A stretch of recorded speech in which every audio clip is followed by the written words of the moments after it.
talk about very competitive world and stuff like that, and where every day the extent of competition keeps increasing, and therefore CEOs in general keep tearing their hair in terms of how can I get ahead, how can I go ahead in terms of the top line, bottom line, everything.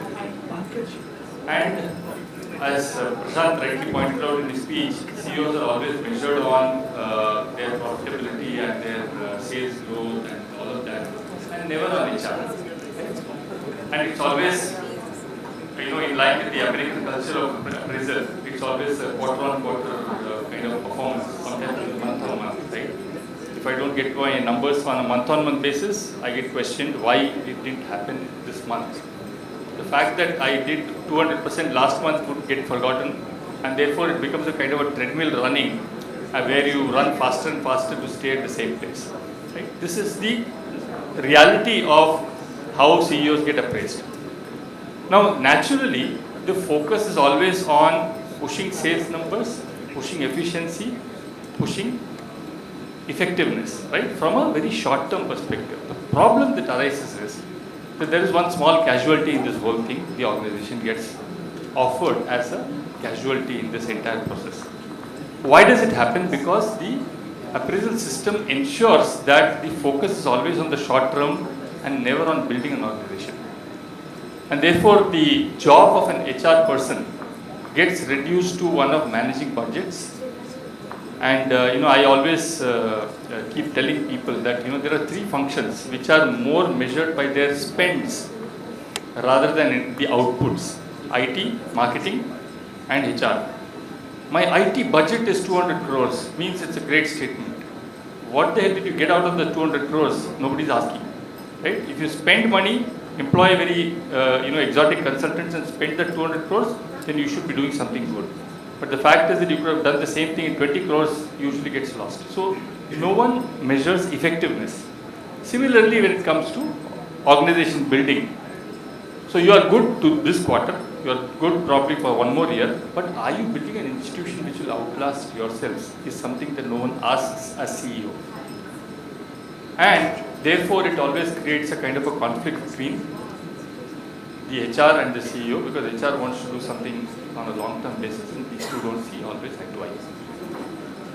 So the question that therefore arises is that how do you, obviously you have to increase efficiency, you have to extract maximum amount of output from your people, otherwise you obviously never become a commercial success. But the question is, can you do this in a sustainable manner where you are not compromising on the long-term life and existence and well-being of an organization, and yet you are achieving your short-term goals?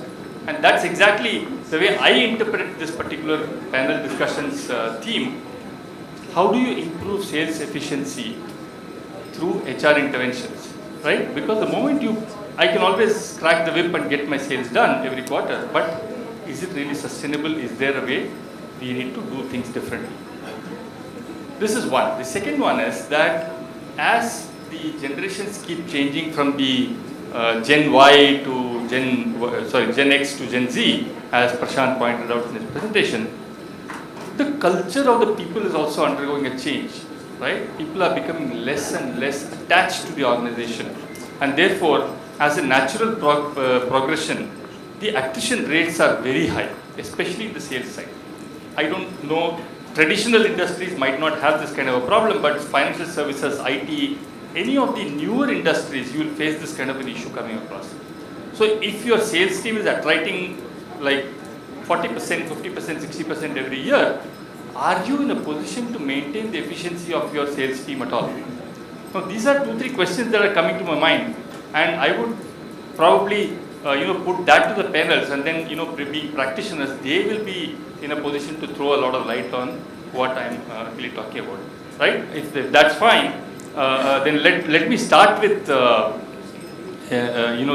two financial services guys who are probably at the forefront in terms of this kind of changes that I'm talking about, and this is an industry which I understand a little bit.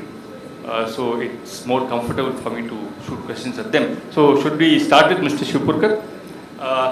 Now the question which I had is that you have you had an institution which prides itself on not just the size. I mean, so it's massive in terms of the way the mutual funds you're actually dominating the scene for a very long time.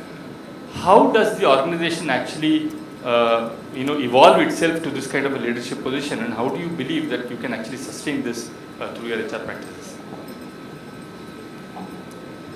And obviously with the focus on sales specifically.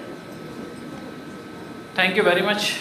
A very deep question, and I must congratulate Prashant for putting wonderful day together to deliver some of the important dimensions of people management. So I will just touch 2 or 3 key points. One is, look what happens in the life cycle of a salesperson. If we act as a salesperson, more often than not we get the rejection. If you are a distributor-led driven sales force, you go to distributor, he has 50 other options, and most likely you will not be the first top 2 or 3 options. Then clients are cold calling, you are again getting rejected. So do we educate our people that how do you handle rejection and still stay motivated? Second important thing is, what is that a sales job typically requires? One is to pitching the sales. That means he will have to hold that conversation which continuously bring attraction, because again, if you are going to an individual client or a distributor, you have to again and again and again deal with the same kind of pitch. How do you make it interesting and inspiring yourself? To my knowledge, I think the most important thing to share with sales people is that what is the purpose you are doing it. So for example, today we are saying that Indian economy is growing, and now even though little bit of shaking up markets, we say Tina effect has touched the India. That is, there is no alternative. Now what are you doing as a sales professional? You are bringing millions of people to participate in the growth journey of India through distributing mutual funds. When you start looking at the larger objective or purpose, you suddenly say that, okay, this is fine to get rejected because I am trying to pull somebody. And I am sure you would have heard that story where that person throws starfish into water and somebody asks you that what would it make difference, but the one you have thrown in water makes a difference. When you get the larger purpose supported by better self-awareness, better conversational intelligence, you suddenly see that they are far more motivated, inspired and level-headed. So I think the role of HR is to be aware, because the best salesperson is we, because our clients are constant for 1 year, 10 years, and me and Rajesh have the privilege to work with the same organization for more than 1.5 decades.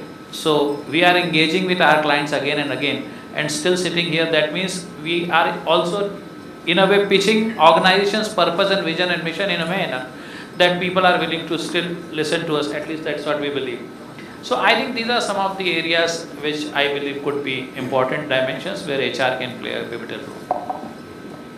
I think the point that you mentioned on handling the frustration of rejection is something which is really very critical, because sales people are somewhere between like a salami bit in the sandwich. They get pressurized by the organization and they get pressurized by the customers as well, or at least the intended customers as well. So it becomes very difficult for them to manage their act together and keep their spirits up.